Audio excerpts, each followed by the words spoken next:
लोकशाहीचा गळा घोटू देणार नाही। बरं, लोकशाहीचा गळा घोटला जातोय असा थेट काँग्रेसचा आरोप आहे।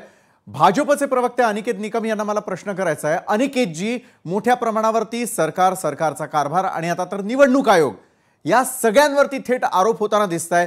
भाजप म्हणजेच सरकार या सर्व मुद्द्यांकडे कसं पाहते? कारण आज मतदार राजा थेट निवडणूक आयोग या संदर्भात जे आरोप करण्यात आलेले आहेत त्याच्यावरती होणारे जे प्रत्यारोप होताना दिसत आहेत आणि दुसरीकडे काँग्रेस हे सगळं का करते अशा प्रकारचं ॲलिगेशन ज्यावेळेला स्वतः मुख्यमंत्री करताना दिसतात, भाजपची बाजू नेमकी काय आहे सर्वसामान्य मतदारांना आज कळू द्या। अनिकेतजी।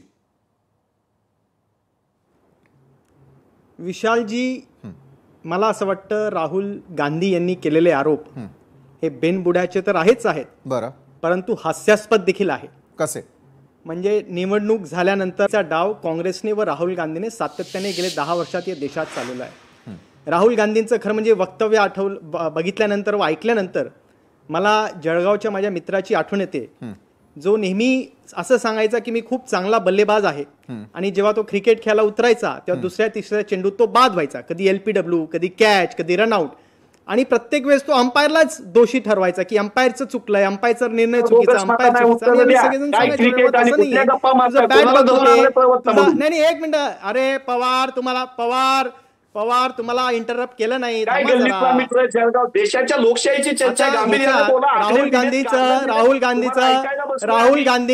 राहुल गांधीची गत अशीच झालेली आहे, परीक्षेची तयारी न